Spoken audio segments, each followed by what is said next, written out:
Assalamualaikum warahmatullahi wabarakatuh.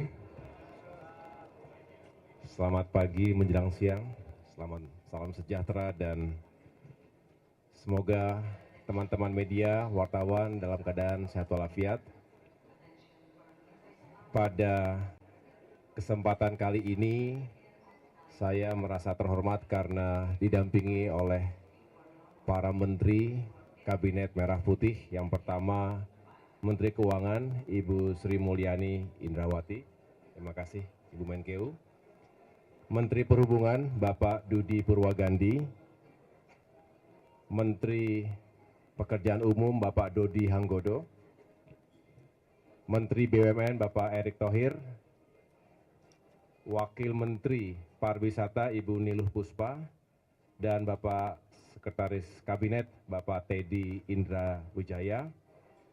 Di sini juga hadir Bapak Faik Fahmi, Dirut Angkasa Pura InJourney, Bapak Dwi Ananda, GM Bandara Suta, dan Bapak Wamil Dansani, Dirut Garuda Indonesia. Pertama-tama, kami semua mengucapkan selamat menunaikan ibadah puasa di bulan suci Ramadan 1446 Hijriah tahun ini. Ini hari pertama sehingga tentu kita semua berbahagia menyambut bulan suci ini dan sekaligus insya Allah ada kabar gembira yang bisa pemerintah sampaikan kepada segenap masyarakat Indonesia. Yang pertama tentu kami para pembantu Presiden berupaya yang terbaik untuk bisa menjalankan apa yang menjadi arahan Bapak Presiden Prabowo Subianto, di mana beliau senantiasa ingin menghadirkan kebijakan yang pro rakyat, termasuk dalam rangka menghadapi masa mudik lebaran tahun ini.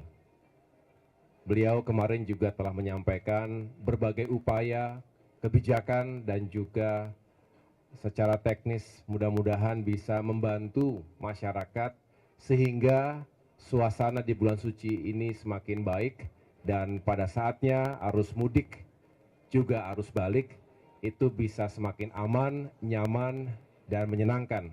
Dan juga yang lebih penting lagi adalah harga tiket yang lebih terjangkau bagi masyarakat. Izinkan saya selaku Menteri Koordinator Bidang Pembangunan, saya ulangi bidang infrastruktur dan pembangunan kewilayahan, di mana salah satu tugas utamanya adalah mengkoordinasikan sektor perhubungan.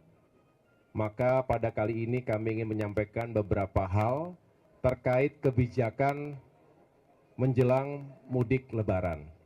Yang pertama, kita mengetahui dan memprediksi akan ada lonjakan mobilitas dan ini terjadi setiap lebaran dan lebih tinggi tentunya dibandingkan Nataru 2024 yang lalu.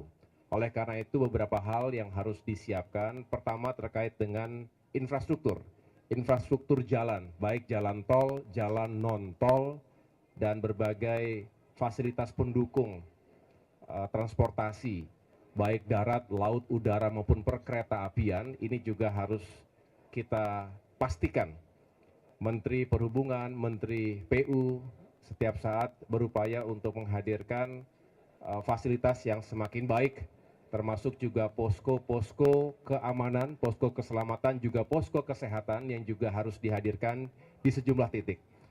Ini juga kita khususkan di lokasi-lokasi yang berpotensi terjadi kecelakaan, rawan kecelakaan selama ini secara statistik, maupun juga potensi bencana. Yang kedua, kami juga ingin memastikan adanya optimasi layanan transportasi. Ini multimoda. Kita ingin menambah flight, kemudian juga kereta api dan pelabuhan serta kapal-kapal kita juga dipersiapkan lebih baik lagi untuk menunjang mudik lebaran.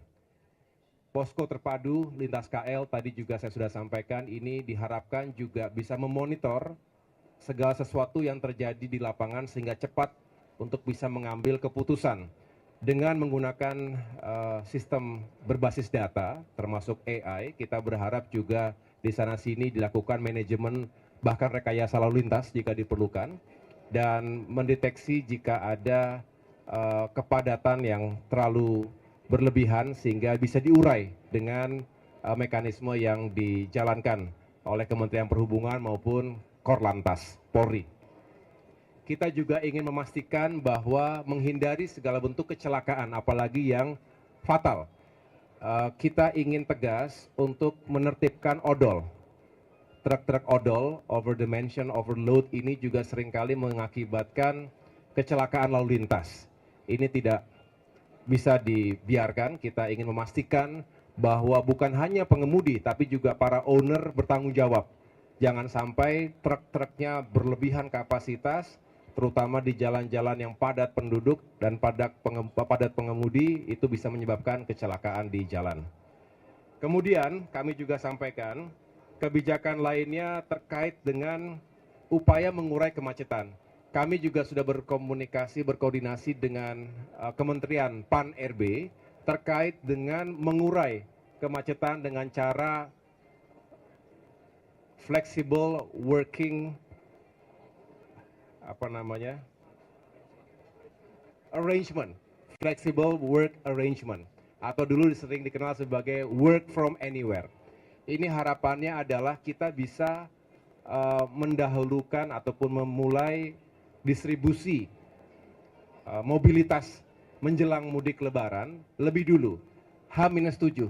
Jadi pada tanggal 24 Maret diharapkan sudah bisa diberlakukan work from anywhere atau flexible work arrangement.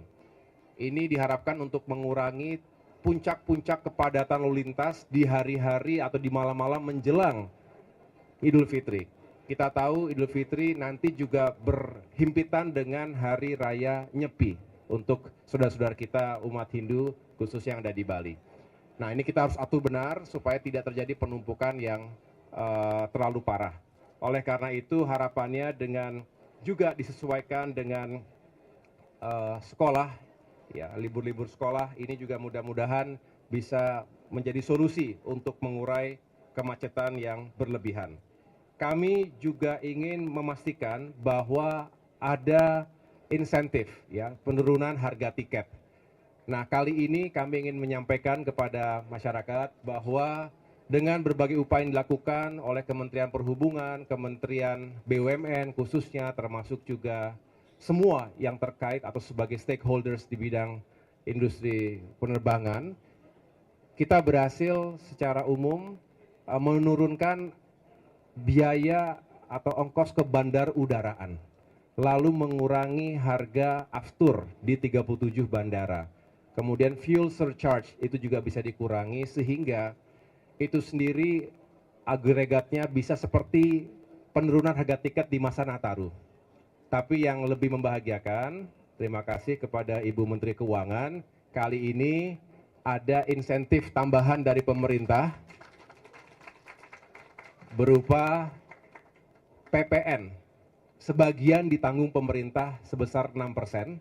Ini yang akhirnya secara agregat mudah-mudahan pemerintah bisa menurunkan harga tiket pesawat ekonomi domestik secara keseluruhan selama kurang lebih 2 minggu itu di angka 13 hingga 14% harga penurunan tiketnya. Ini mudah-mudahan juga membantu masyarakat yang sudah mempersiapkan diri akan pulang kampung, bertemu dengan keluarga, merayakan Idul Fitri di kampung halaman masing-masing.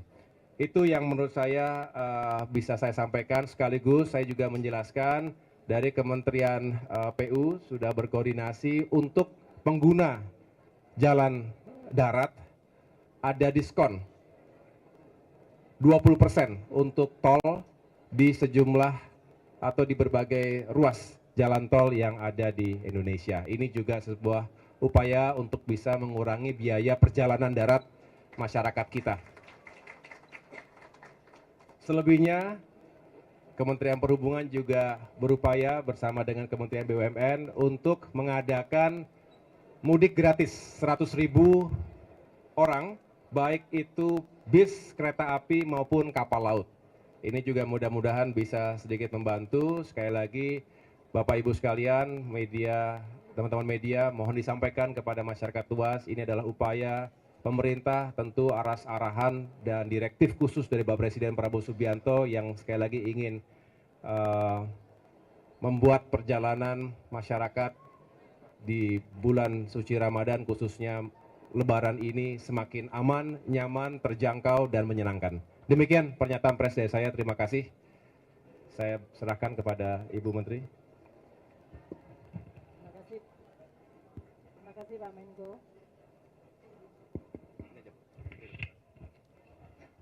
Terima kasih Pak Menko Infrastruktur dan Pembangunan Wilayah. Sesuai dengan arahan Bapak Presiden agar kita terus membantu masyarakat terutama pada masa-masa yang luar biasa penting seperti Hari Raya ini, di mana masyarakat akan melakukan mobilitas untuk kembali pulang kampung atau bertemu dengan sanak saudara. Maka kami di Kementerian Keuangan atas koordinasi dari Pak Menko beserta seluruh kementerian terkait juga berpartisipasi untuk bisa memberikan keringanan bagi masyarakat yang akan melaksanakan traveling di dalam hari-hari mendekati Lebaran. Kemarin kami sudah mengeluarkan Peraturan Menteri Keuangan nomor 18 tahun 2025. Peraturan Menteri Keuangan nomor 18 ini adalah mengenai pajak pertambahan nilai yang ditanggung pemerintah sebagian untuk tiket ekonomi yang akan dilakukan atau untuk domestik dalam hal ini bagi masyarakat kita yang akan melakukan traveling. Dari PMK ini kita akan sampaikan akan berlaku untuk pembelian tiket tanggal 1 Maret hingga tanggal 7 April bagi traveling atau tiket yang akan melakukan perjalanan antara tanggal 24 Maret hingga 7 April 2025. Artinya seluruh tiket ekonomi dalam negeri yang dibeli mulai hari ini tanggal 1 Maret hingga 7 April untuk jadwal penerbangan antara 24 Maret hingga 7 April akan dikurangi pajak pertambahan nilainya sehingga hanya membayar pajaknya 5%. Artinya yang 6% ditanggung oleh pemerintah. PMK ini kemudian akan berlaku efektif bagi yang akan akan melakukan pembelian mulai hari ini tanggal 1 Maret. Bagi yang sudah terlanjur beli mungkin nggak kena ya jadinya ya, karena kemarin sudah beli. Jadi nyesel padahal kemarin sudah membuat, tapi tanggal 1 Maret masih bisa. Nah, periode tanggal 24 Maret hingga 7 April ini dengan penurunan PPN, penurunannya 6% ya, sehingga yang dibayar hanya 5%, ikut berkontribusi sesuai yang tadi dijelaskan oleh Pak Menko AHY adalah menurunkan tiket pesawat ekonomi dalam negeri tadi hingga bisa mencapai antara berapa tadi Pak? 13%, 13 hingga 14%. Demikian yang saya bisa sampaikan. Jadi kami di Kementerian Keuangan telah melakukan langkah untuk bisa terus mendukung dan mengurangi beban masyarakat.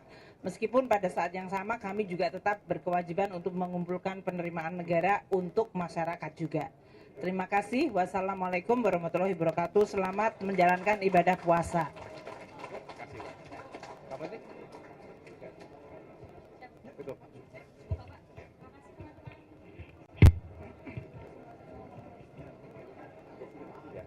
Demikian pernyataan pers dari kami. Sekali lagi terima kasih atas kehadirannya dan mohon berkenan teman-teman media untuk menyampaikan ke masyarakat luas atas kebijakan yang membantu masyarakat dalam perjalanan menjelang mudik Lebaran. Terima kasih atas perhatiannya. Wassalamualaikum warahmatullahi wabarakatuh.